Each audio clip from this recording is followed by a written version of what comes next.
I swear there is something very wrong with my scales because I hadn't eaten anything yesterday. Yesterday I went to Tamworth and I had quite a good day, but I did like a really long cycle to Tamworth, which is about, well, it's a 2 hour cycle, but I did a 2 hour walk in the middle, and then I went to just the spa and I came back, and then I just this morning I measured myself and it was 8 stone, and then it said one and 1/8, 8 stone and 1/8.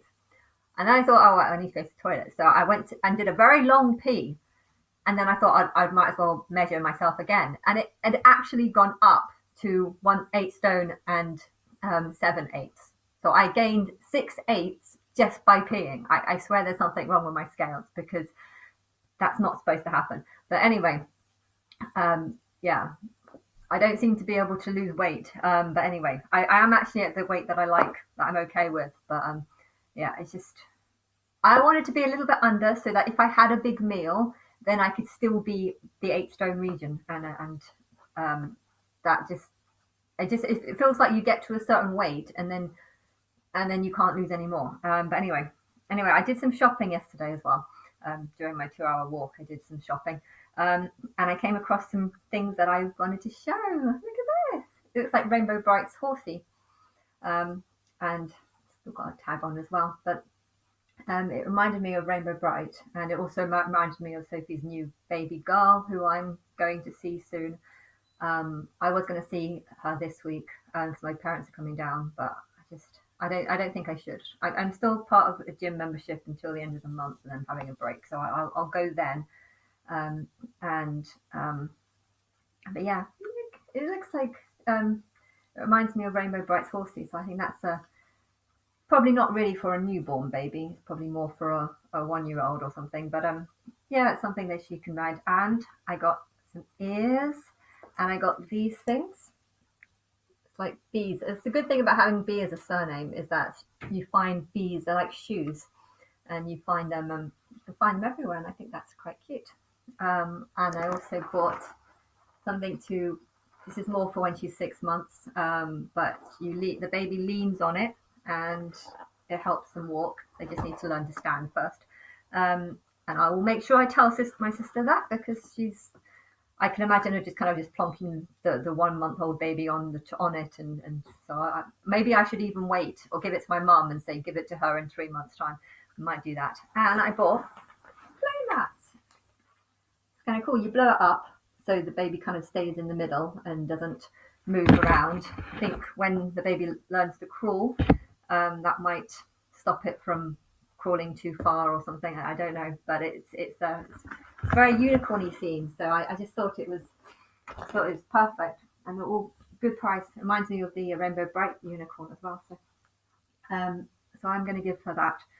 Was there something else? I'm sure there's something else, but yes.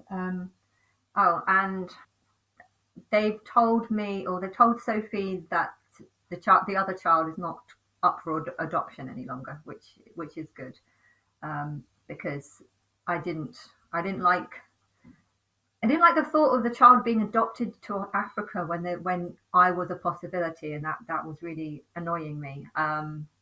As for what's going to happen with this child, I don't know. Now that Sophie has a child and the child has not been taken away from her, I feel like that's a sign that she's going to get the older child.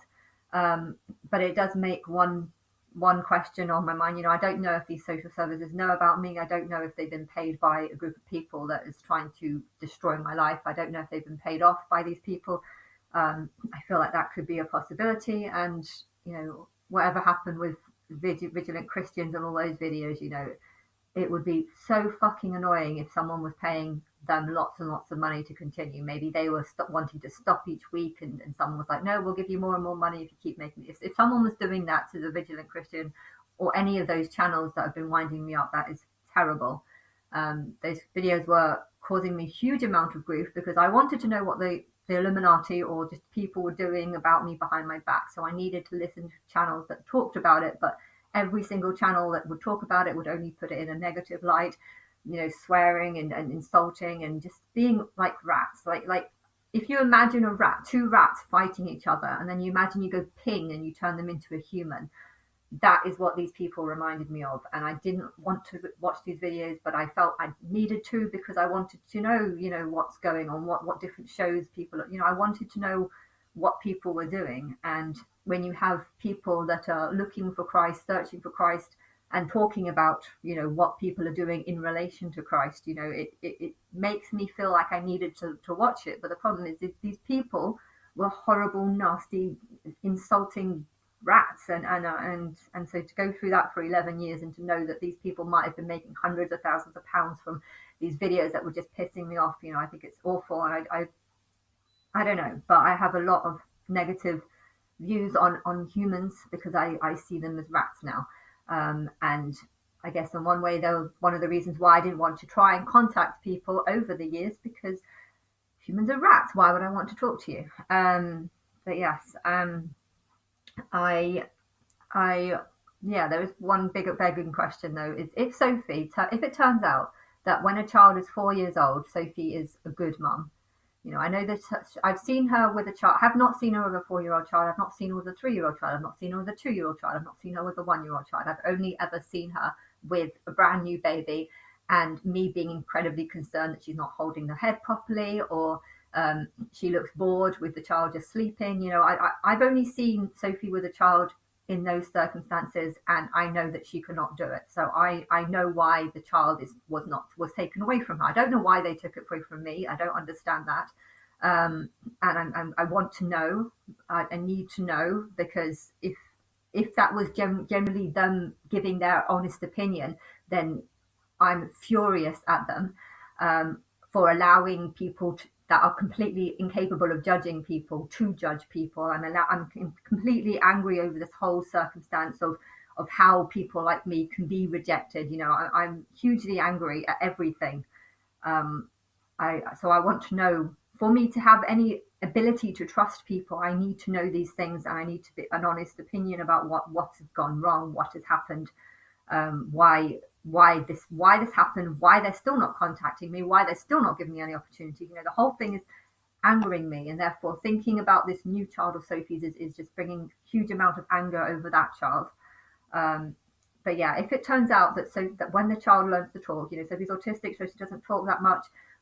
She can't look after a child because she can't bond with the child, because she would just say, well, the child's not speaking. How can you bond with a child that's not speaking? And that's not the point of the bonding. The bonding is you need to look after and protect it every single day until it learns how to look after itself. And therefore, but if it turns out that Sophie can actually look after a 2-year-old or a 3-year-old or a 4-year-old, then adoption never should have been an option.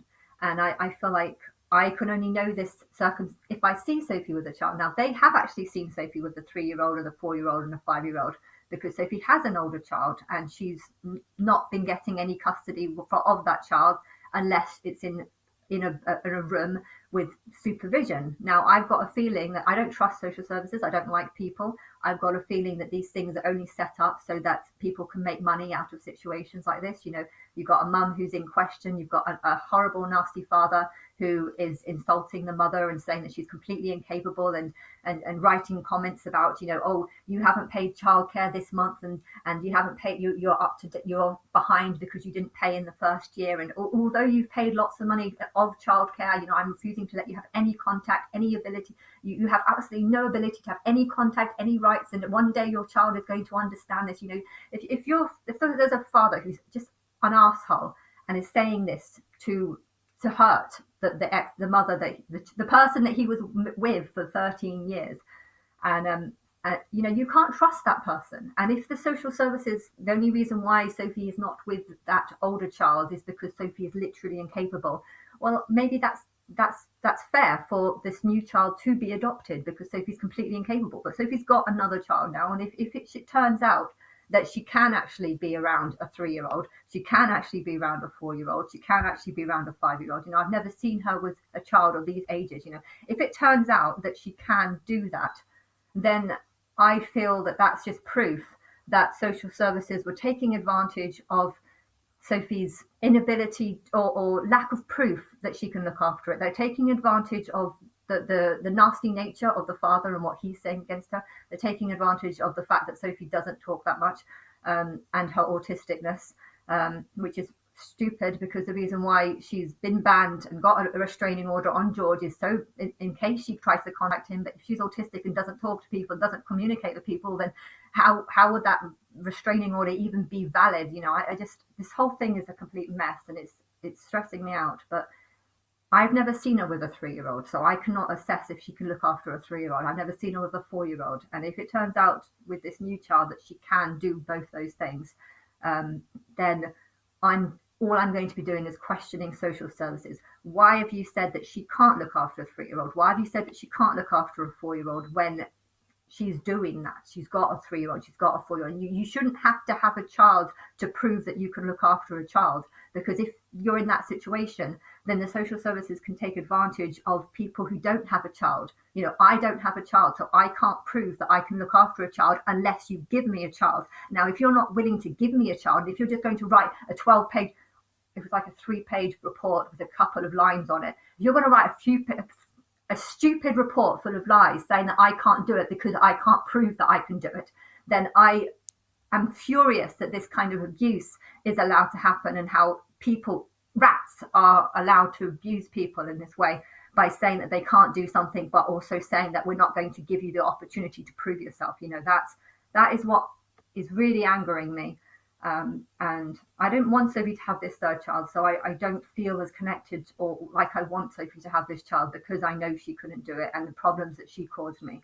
But if it turned out that she can look after a 3 and a 4 and a 5-year-old, then I feel like that is just evidence that social services were abusing their authority and abusing their power.